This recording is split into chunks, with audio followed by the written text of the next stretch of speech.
राधे राधे। हम स्टार्ट करेंगे, कंटिन्यू करेंगे मतलब the transferring of the young seedling into the another bed is known your pricking. The term pricking belongs to which of the following ornamental plant, तो आपके हैं flowering animals. Device use to measure the liquid pressure, बस आपको याद रखना है depth of the water table, आपको एक की पॉइंट याद रखना है, तो इनका हो जाएगा पीजियोमीटर। ठीक है। सिटी पटेल अगर आपको कहीं पे भी दिखा तो उनका जो रिलेशन है वो है कॉमर्शियल वैरायटी, इन्होंने हाइब्रिड बनाया था, तो किस क्रॉप का बनाया था? कॉटन का बनाया था। ठीक है। फादर ऑफ बेटी कॉटन इन इंडिया, ठीक है, सीडी मेई। ठीक है। अमर्त्य सेन जी के बारे में कौन सा कथन सत्य नहीं है? वेलफेयर इकोनॉमिक्स, ठीक है। नोबेल प्राइज़ 1998 में सही है। भारत रत्न 1999 में मिला था, ठीक है। और ह्यूमन डेवलपमेंट थ्योरी इन्होंने दी थी। NABARD is established on the basis of the recommendation of which committee, तो शिवरामन कमेटी। रूट प्रेशर आएगा तो मैनोमीटर, वाटर टेबल आएगा तो piezometer, hydrometer measure both specific gravity and density. Nagarajan committee किससे रिलेट करती है? शुगर इंडस्ट्री से। ठीक है। आइडियोटाइप किसने दिया था? यानी ये मॉडल प्लांट जो कि हमें बताता है कि कैसा होना चाहिए प्लांट, उसकी शॉर्ट हाइट होनी चाहिए कि टॉल हाइट होनी चाहिए, जैसे आप देखते हैं वीट राइस में अलग अलग उसमें, तो वो दिया था हमारे टर्म जो दिया था वो दिया था डोनाल्ड ने। ठीक है। The scientist associated with the laws of inheritance, ये आप सबको ही पता होगा, G J Mendel. Who is known as a father of the soil science? Dokuchaev. Who is the father of the green revolution? Is your Norman Borlaug, आप सबको ही पता होगा। Blue revolution refers to fisheries, और इसके फादर मेनली जो father थे वो थे कृष्णन, आपको याद रख लेना है ब्लू। कृष्णा जी ब्लू जैसे दिखते हैं ना, ब्लू दिखाते हैं उनको ब्लू, तो कृष्णन, कृष्णन याद रखना है। ठीक है। आपको इनके जो एसोसिएटेड कौन है? कृष्णन। ठीक है। कृष्णन, कृष्णन। देखिए आ गया question. Blue revolution is associated with whom? Arun Krishnan. The father of blue revolution is, तो इसमें दो दिए हैं, doctor Hira Lal Chaudhary and doctor Arun Krishnan, ये दोनों हैं। ठीक है। मेनली आपने इनका ही नाम सुना होगा, अरुण कृष्णन जी का नाम। Yellow revolution is associated with oil seeds. ठीक है। Which of the following has been declared as a first organic district of Rajasthan? Dungarpur district. ठीक है। Silver revolution is associated with egg and poultry revolution production.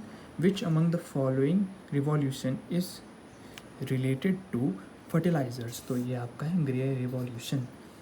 Who is said to be the father of the green revolution in India? तो आपको सबको ही पता है, MS Swaminathan ji को है।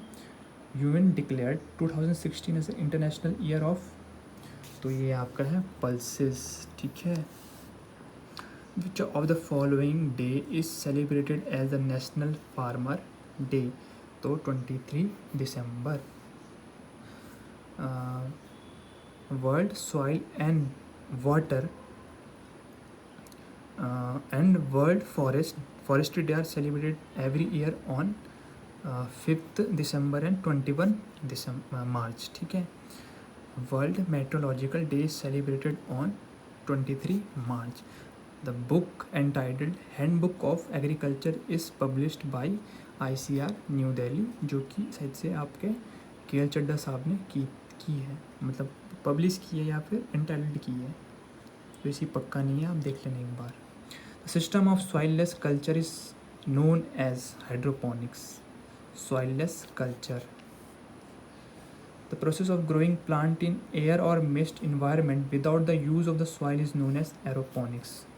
What is the nutriponics? It is the cultivation of nutrients. ये नया टर्म है, ये आपको याद रखना पड़ेगा। ठीक है।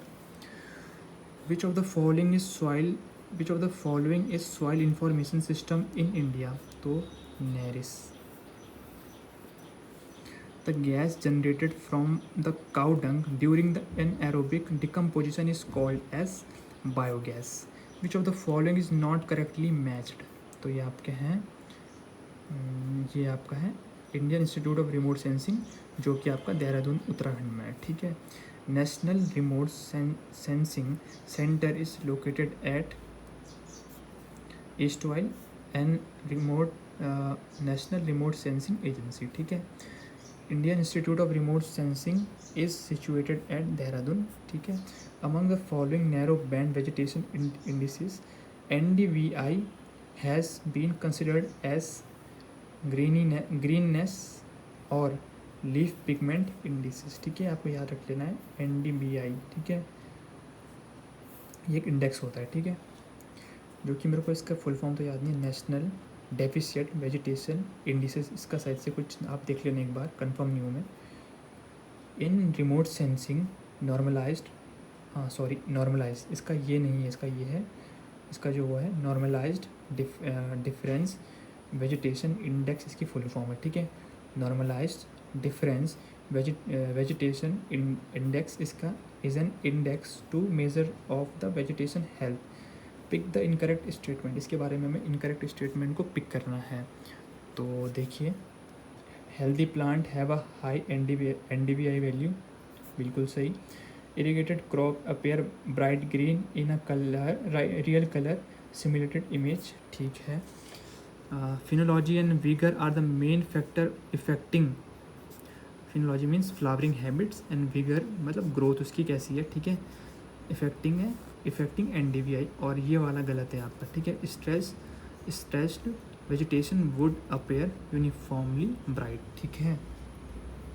In remote sensing health of vegetation can be assessed by NDVI normalized difference vegetation index whose ranges between -1 से +1। RPSC AO में आए, इसलिए इंपॉर्टेंट बन सकता है ये क्वेश्चन, ठीक है। Band selection is one of the important step in hyperspectral remote sensing, ठीक है। The coordinate reference system used by GPS is known as WGS। ये थोड़ा एक जो नई चीज़ें हैं ये आपको पढ़नी पड़ेगी, ठीक है, क्योंकि रिमोट सेंसिंग, प्रिसीजन फार्मिंग, ये ऐसी चीज़ें हैं जो मतलब अब ये पेपर में आ रही है रिसेंटली, ये चीज़ें बहुत ज़्यादा पूछी जा रही है एग्ज़ाम में। Remote sensing system helps in precision agriculture, ठीक है। In which of the following GIS GPS and remote sensing are used, तो आपका है precision farming. Climate smart agricultural practices include all of this, यानी कि sustainable practices, resilient practices, mitigation practices, ठीक है। दोस्तों, जनरल एग्रीकल्चर हमारा ख़त्म यहीं पे हुआ।